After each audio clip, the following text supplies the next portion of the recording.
3 pelaku pembunuhan berantai yang sudah ditangkap polisi. Dan saudara, kami hadirkan, inilah wajah pelaku pembunuhan di Bekasi dan Cianjur. Para pelaku dan korban memiliki ikatan keluarga. Korban meninggal di Bekasi merupakan istri dan anak tiri salah satu pelaku. Sedangkan korban di Cianjur merupakan mantan istri dan mertua salah satu pelaku serta anak salah satu pelaku.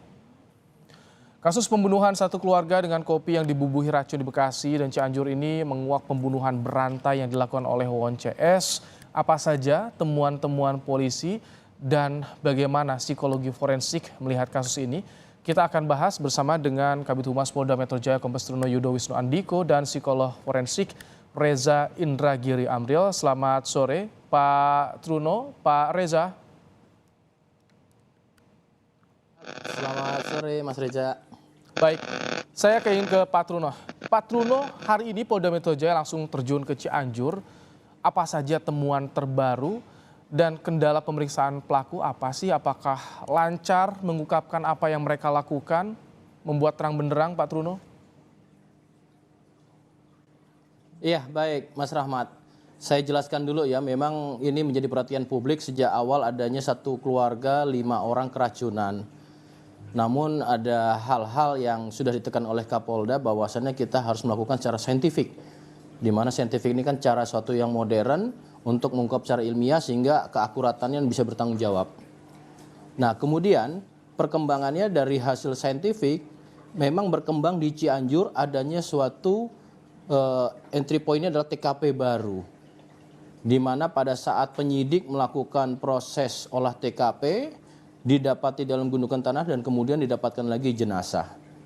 Nah artinya di dalam hal ini proses pemeriksaan yang berkesinambungan tadi dengan interprofesi melakukan adanya psikologi forensik, kemudian ada laboratorium forensik dan kedokteran forensik, kami mendapati adanya perbuatan pidana lain selain yang tadinya keracunan menjadi pembunuhan dan kemudian adanya serangkaian pembunuhan atau disebut serial killer yang tadi disampaikan.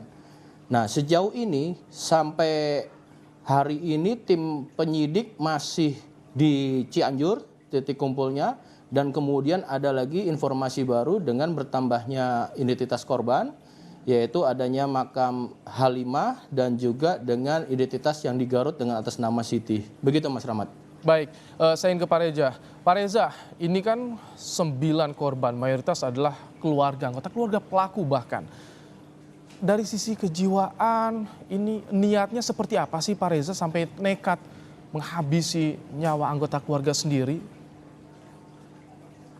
Pertama, saya membangun persepsi bahwa betapapun para pelaku atau para tersangka ini belum pernah keluar masuk lapas, tetapi dari sudut pandang risk and need assessment mereka sudah bisa disebut sebagai residivis. Jadi penilaian atau simpulan tentang residivisme itu ditentukan berdasarkan pengulangan perbuatan jahat, terlepas apakah mereka pernah berurusan dengan penegak hukum atau tidak. Itu yang pertama.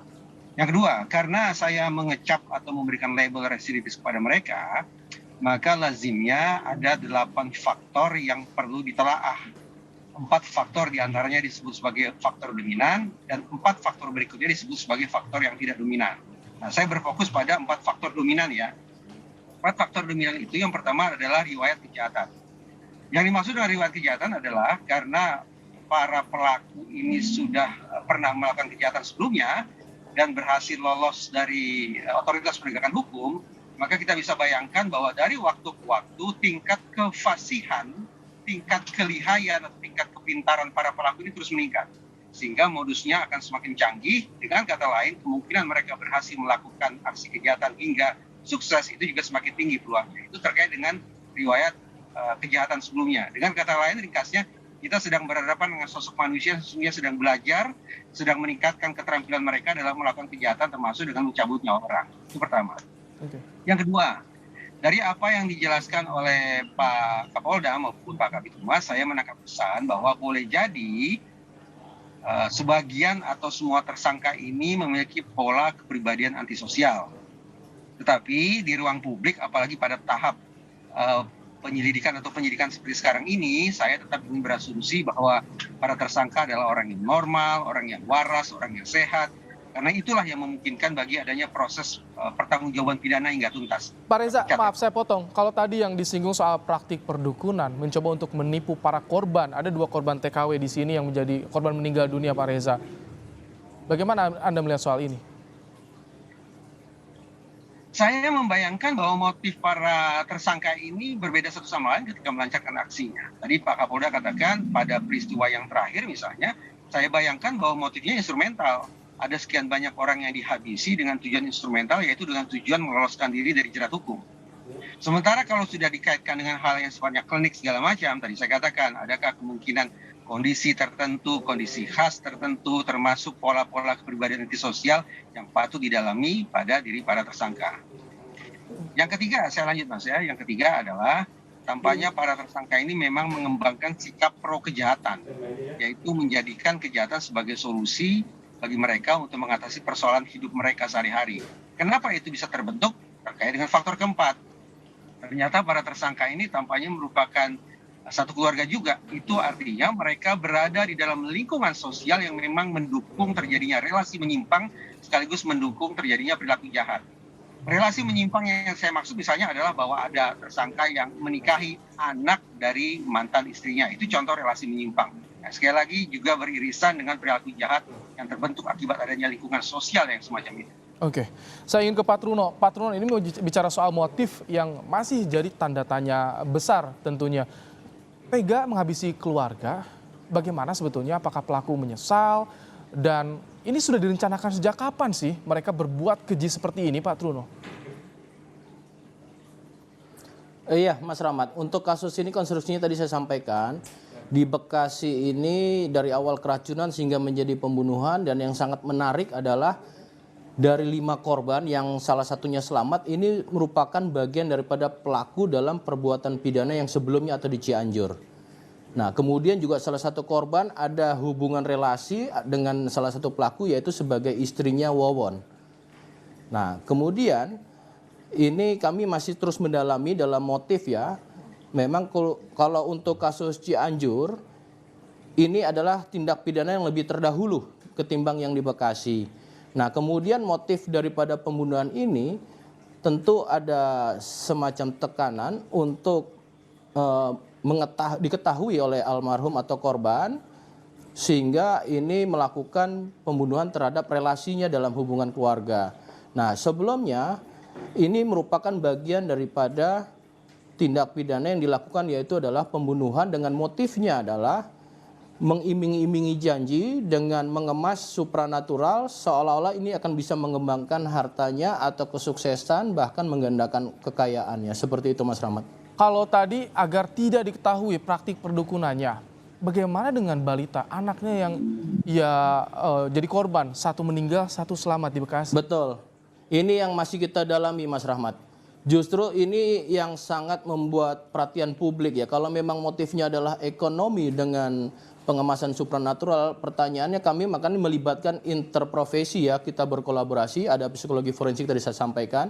Ini dalam aspek keterangan tersangka tentu tidak kita terima begitu saja, namun dari aspek psikologinya juga kita akan lakukan dengan kolaborasi dengan ahli atau expert.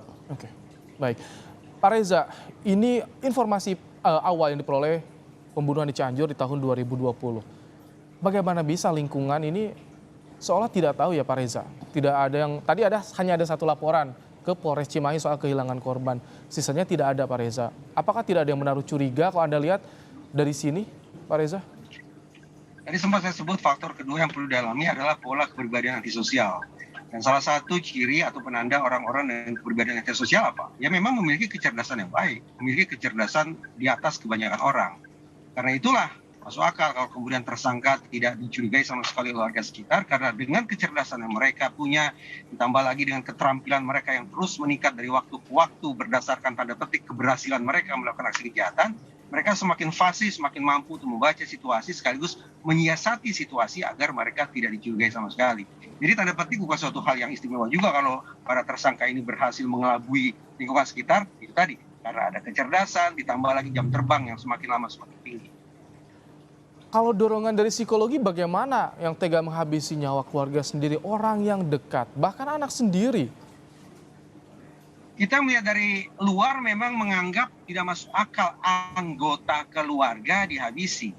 Tetapi kalau kemudian kita masuk ke dalam diri para pelaku, apakah iya mereka memandang korbannya itu sebagai sungguh-sungguh anggota keluarga sendiri? Kalau ternyata anggota keluarga sendiri itu di benak para pelaku lebih sebagai target atau sasaran kejahatan, maka kita tidak membayangkan ada ikatan emosional yang sungguh-sungguh terbangun antara si pelaku dengan para anggota keluarga tersebut. Karena sekali lagi, para pelaku melihat orang-orang di sekitar tersebut sebagai sasaran atau target kejahatan belaka. Baik. Pak Truno, katanya kabarnya ada kemungkinan ada pelaku lain atau korban lain. Ini masih dikembangkan. Seperti apa informasinya? Tadi juga dikejar juga ke wilayah Jawa Timur katanya informasinya, Pak Truno. Iya, kita masih mendalami terkait. Jadi proses penyidikan ini belum terhenti ya, Mas Rahmat. Kita tetap melakukan langkah-langkah proses penyelidikan dalam serangkaian penyidikan ini. Potensial untuk penambahan tersangka tentu didasari nanti dengan alat bukti yang didapat oleh penyidik. Jadi kita tidak bisa menyampaikan ada sesuatu yang memang bertambah atau tidak bertambah, tetapi kalau nanti di lapangan didapati adanya suatu partner in crime-nya, ada peran di situ, tentu ini akan mendasari pada alat bukti, Mas Rahmat. Oke. Baik, kita tunggu bagaimana kelanjutan kasus ini, seperti apa titik terang yang akan ditemukan oleh polisi. Terima kasih Kombes Truno Yudo Wisnu Andiko, Kabid Humas Polda Metro Jaya, dan juga Reza Indragiri Amril, psikolog forensik, telah berbagi informasi dalam program Kompas Petang sore hari ini.